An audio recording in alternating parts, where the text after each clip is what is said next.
जाटों का तुम खास सुनो, गाम गाम का दौरा दूं मैं, लोगों आज इतिहास सुनो। नमस्कार, आप देख रहे हैं SKL न्यूज और मैं हूं आपके साथ महिमा जय।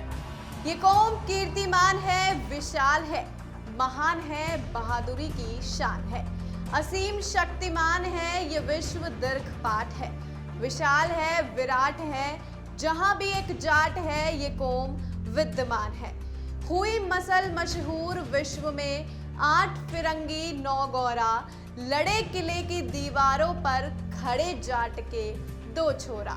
जी हाँ, आज हम जानेंगे कि आखिर जाट जाति का संक्षिप्त इतिहास क्या है, जाट की पहचान क्या है और साथ ही जानेंगे जाटों का इस पृथ्वी पर क्या योगदान है। देखिए SKL न्यूज की खास रिपोर्ट। जाट भारत की प्रमुख जातियों में एक अति महत्वपूर्ण जाति है। उनका पारंपरिक इतिहास अतीत में खोया है। जाट एक ऐसी जाति है जो भारत के विशेष तौर पर उत्तर व पश्चिम भारत के एक बड़े भूभाग में बसती है। उसका आकार भी वृद्ध होने से वे एक राष्ट्र के बराबर है। इनकी संख्या भी 6 करोड़ से ऊपर है। भारत के सन 1947 के विभाजन के पूर्व वह सिंध प्रांत से लेकर बलूचिस्तान, पूर्वोत्तर प्रांत, पंजाब, पश्चिमी उत्तर प्रदेश, राजस्थान व मालवा तक फैली हुई है। भारत के बाहर इराक, ईरान, अफगानिस्तान में भी जाटों की जनसंख्या बहुत है। विभाजन से पूर्व ये जाट जाति सिंध, पंजाब, राजस्थान व पश्चिमी उत्तर प्रदेश में खेतीहीर समुदाय की रीढ़ थी। जाट एक समुदाय है जो रक्त, भाषा, धर्म की एकता से बंधा हुआ है। जाटों का 1/3 भाग मुसलमान, 5वां भाग सिख व बाकी हिंदू है। जाट सदा जाट ही बना रहता है। वह एक निर्भीक कृषक है जिस पर इस देश को गर्व है। वह जितने उत्कृष्ट खेतीहर है उतने ही समय आने पर हथियार चलाने में भी सिद्धहस्त है। जातियों की पहचान के लिए अंग्रेज अन्वेषकों ने कई साधन बताए हैं। उनमें 2 प्रमुख है। चलिए जान लेते हैं कि आखिर वो कौन सी पहचाने हैं। शारीरिक बनावट व भाषा विज्ञान। शरीर शास्त्र के साधन से अन्वेषकों ने मनुष्य जाति को 5 भागों में विभक्त कर दिया है। आर्य, मंगोल, मलय, हबशी एवं अमेरिकन। रंग के हिसाब से ये ही जातियां गोरी, पीली, बादामी, काली व लाल कहलाती है। आर्य लोग रंग के गोरे, उन्नत ललाट वाले, सुआसारी नाक, चौड़ी छाती और काले बाल व काली आंखें तथा लंबी बाहें और लंबी टांगों वाले होते हैं। इस सिद्धांत को मानने वाले प्रत्येक विद्वान ने प्रश्न पूछे जाने पर यही उत्तर दिया। मी हैबल भारत में आर्यों का शासन में लिखते हैं, मानव तत्व विज्ञान की खोज बतलाती है कि भारतीय आर्य जाति, जिसको हिंदू महाकाव्यों में लंबे कद, सुंदर चेहरा, पतली लंबी नाक, चौड़े कंधे, लंबी भुजाएं, शेर सी कमर और हिरण सी पतली टांगों वाली जाति बताया है, जैसा कि प्राचीन समय में थी। आधुनिक समय में पंजाब राजपूताना और कश्मीर में जाट राजपूत व खत्री जातियों के नाम से पुकारी जाती है।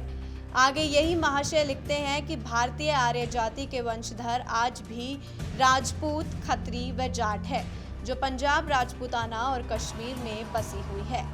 ये जाति उस प्राचीन आर्य जाति से बहुत अधिक मिलती जुलती है जो भारत में आकर बसी थी। सर एच रिजेल ने सन 1901 की जनगणना रिपोर्ट में स्पष्ट स्वीकार किया है कि जाट शारीरिक बनावट के अनुसार आर्य है, तो वहीं मीनेसफील्ड ने तो यहाँ तक जोर देकर लिखा है कि यदि सूरत, शक्ल कुछ समझने जाने वाली वस्तु है तो जाट सिवाय आर्य के कुछ और नहीं हो सकते। चलिए साथ ही मैं आपको बताती हूँ कि आखिर सर हेनरी एम एलियट अपनी पुस्तक distribution of the north western provinces of India में लिखते हैं, बहुत समय हुआ मैंने कराची से पेशावर एक यात्रा करके स्वयं अनुभव कर लिया कि जाट लोग विशेष परिस्थितियों के अलावा अन्य शेष जातियों से पृथक नहीं है। भाषा से जो कारण निकाला गया है वह जाटों के शुद्ध आर्य वंश में होने के ठोस पक्ष में है। यदि वह सीथियन विजेता थे तो उनकी सीथियन भाषा कहाँ गई? ऐसे कैसे हो सकता है कि अब आर्य भाषा जो हिंदी की एक शाखा है वह वो बोलते हैं तथा वह शताब्दियों से बोलते चले आए हैं। पेशावर में डेरा जाट और सुलेमान पर्वतमाला के पार कच्छ गोंडवा में ये भाषा हिंदका या जाट की भाषा के नाम से प्रसिद्ध है। जाटों के आर्यवंश में होने के सिद्धांत को यदि कतई एक और फेंक देना है तो इसके विरुद्ध बहुत ही जोरदार प्रमाण देने होंगे, जैसा कि अब तक कहीं नहीं दिए गए हैं।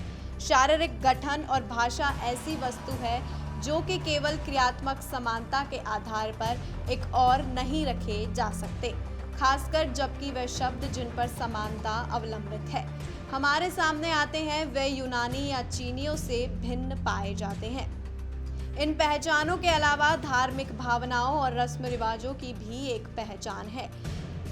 जाट को पहचानने के लिए धार्मिक भावनाओं और रस्मों रिवाजों भी एक पहचान है, जिससे प्रत्येक जाति का पता लगाया जा सकता है कि वह किस नस्ल व देश की है। इस पहचान के अनुसार भी जाट आर्य नस्ल से है। तो चलिए जानते हैं कि आखिर जाट जाति के रीति रिवाज क्या है। आर्य प्रारंभिक काल में गंगा यमुना अथवा सिंधु सरस्वती के किनारे फले फूले थे। उनकी वैदिक सभ्यता गंगा यमुना के दोआबे में ही यौवन को प्राप्त हुई थी। इस नाते से गंगा यमुना से उन्हें स्वाभाविक प्रेम तथा उनके प्रति श्रद्धा होनी चाहिए। जाटों में गंगा यमुना की भक्ति और श्रद्धा इतनी कूट कूट कर भरी हुई है कि वे गंगा यमुना के किनारे मरना अपना अहोभाग्य समझते हैं।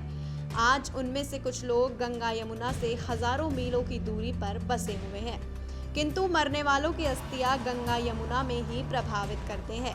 वे शपथ भी गंगा यमुना व गोमाता की खाते हैं। प्राचीन आर्यों में पृथ्वी के लिए बड़ी भक्ति थी। वेदों में पृथ्वी की प्रशंसा व स्तुति में एक अलग पृथ्वी सूक्त है। जाट युवक कबड्डी खेलते समय धरती माता पूजू तोय, हाथ पांव बल दीजे मोय कहकर अपनी भक्ति प्रकट करते हैं। मरने से पूर्व कुशा पर लेटना प्राचीन ऋषि मुनियों की प्रथा की रूढ़ी उनके यहाँ अब तक चली आती है। प्रत्येक त्योहार और उत्सव पर उनके घरों में अग्निहोत्र होता है। बहुत संभव है कि वे मौजूदा कृत्रिम हिंदू धर्म की कुछ एक रिवाजों को ही मानते हैं, किंतु वैदिक आर्यकालीन आर्यों की ऐसी कोई प्रथा नहीं जो अब तक जाटों में किसी न किसी रूप में नहीं चली आती हो। जाट अपने बड़े भाई की मृत्यु होने पर उसकी बेवा के साथ विवाह करते हैं, जिसे करेवा भी कहते हैं। पंजाब के सिख जाटों में भी यह प्रथा प्रचलित है। एक चादर मेली सी कहानी व फिल्म में इसे दर्शाया गया है। आर्यों में प्रचलित पूर्व प्रथा नियोग का भी जाटों में प्रचलन था। इसी तरह जाटों में विधवा विवाह की प्रथा अभी भी प्रचलित है। इस कारण ब्राह्मण जाटों को नीची जाति में माना जाता है। यहाँ तक कि कुछ ने तो जाटों को शूद्र भी कहा है। तो वहीं जाटों में सिर पर पगड़ी बांधने की प्रथा है। पगड़ी इज्जत का पर्याय है। पगड़ी उछलना और वह भी सरेआम बेइज्जती का पर्याय है। पगड़ी संभाल जट्टा गांवों में प्रचलित मशहूर कहावत है। जाट अपनी पगड़ी की इज्जत बचा के रख। इसकी इज्जत बचाने के लिए जाट बड़े से बड़ा बलिदान देने को तत्पर रहता है। जाट गृहस्थ अतिथि को अपना पैतृक रिवाज मानता है। अतिथि देवो भव का वह अक्षरक्ष पालन करता है। जाट स्त्रियां पर्दा नहीं रखती तथा वह अपने पति के साथ कंधे से कंधा मिलाकर कृषि व अन्य कार्यों में हाथ बांटती है। शरीर की मजबूती, आपत्ति का सामना करने की शक्ति, उत्सव व त्योहारों के मनाने का ढंग, बदला लेने की प्रवृत्ति, वेशभूषा से उनका व्यक्तित्व अन्य जातियों से भिन्न है। शारीरिक गठन, फुर्ती और सुडौलपन में जाट भारत की सभी क्षत्रिय जातियों में श्रेष्ठ है। वे मिट सकते हैं किंतु अपने शत्रु के आगे झुकते नहीं है। पूर्व में उन्होंने कभी कभी मुट्ठी भर होते हुए भी बड़े बड़े अथेंका शत्रुओं के दिमाग ठंडे किए हैं। गोलियों की बौछार, तीरों की वर्षा में भी जाटों को विचलित होते नहीं देखा गया है। वे अपने उत्सव के दिनों में दंगल जोड़कर, कुश्तियां लड़कर, तलवार घुमाकर और दौड़ की होड़ लगाकर खुशियां मनाते हैं। कुश्ती का खेल उनका राष्ट्रीय व पारस्परिक खेल है। प्रत्येक गांव व इलाके का पहलवान प्रतिष्ठित व्यक्ति माना जाता है। अक्षय तृतीया, विजयदशमी तथा होली उनके पवित्र त्योहार है। वे माँ, बहन और पत्नी की इज्जत के लिए, अपने से बड़ों की मान रक्षा करने के लिए सदैव तत्पर रहते हैं। चाहे इस प्रयास में उनके प्राण ही क्यों ना चले जाए। अपनी बस्तियों में वे गोवध को भी बर्दाश्त नहीं करते हैं। उन्हें क्रोध कम आता है, किंतु बदला लेने की प्रवृत्ति उनमें उत्कृष्ट है। सिर पर भारी कसी हुई पगड़ी, शरीर में चुस्ती रखी घुटने तक, दुगरी लांग की सख्त बंधी हुई, वह ऊपर से लंगोट से कसी हुई धोती, बिल्कुल सैनिक जैसी उनकी परंपरागत पोशाक है। घोड़े रथ भी रीनल और मुदगर उनके द्वार की शोभाएं हैं। आज हर जाति अपने को उच्च वर्ग भवन में शामिल कराने की होड़ में है। जाटों के अंदर न कोई हड़बड़ाहट है और न ही मत विभिन्नता है। वे अमुक वर्ग या वर्ण से है। उन्होंने समय समय पर अपने कार्यों से बता दिया है कि वो क्या है। उन्हें मुगलों ने परखा, पठानों ने उनकी चासनी ली और अंग्रेजों ने पैतरे देखे। उन्होंने Delhi, Kabul, Bharatpur, Pushkar, Panipat, Germany, Italy, Africa व फ्रांस की भूमि पर अपने गर्म लहू की स्याही और कटार कलम से अपने आप को सिद्ध किया है कि वे अग्रणी क्षत्रिय हैं। क्षत्रियों का मान मर्दन करने वाले व उनकी स्त्री बच्चों को कैदी बनाने वाले महमूद गजनवी गाजर, मूली की भांति हिंदुओं का कत्ल करने वाले तैमूर के दांत इन्हीं जाटों ने तोड़े थे। काबुल के पठानों की निगाह में कोई भारतीय क्षत्रिय कौम खटकी थी तो यही जाट थे। जाटों ने विधमिरियों से रक्त संबंध स्थापित करके उन्हें सुधारने का कोई क्षेत्रीयोचित कार्य कभी नहीं किया। कई भाटों व व्यासों और इतिहासकारों ने जाटों की राजपूतों में होने का लिखा है। ये असत्य है। जहां जाटों का विवरण हमें पिछले 2000 से भी अधिक समय से मिलता है, वहां राजपूत तो ईसा की 8वीं सदी में पैदा हुए थे, जब आदि शंकराचार्य ने नव ब्राह्मणवाद को शुरू किया। उन्होंने भारतवर्ष में कई स्थानों पर हवन द्वारा एक नए क्षत्रिय समाज की रचना की। जो भी जाति इन यज्ञों में सम्मिलित है, उन्हें राजपुत्र या राजपूत की संज्ञा दी गई है व उन्हें अग्नि कुलीन, सूर्यवंशी व चंद्रवंशी बताया गया है।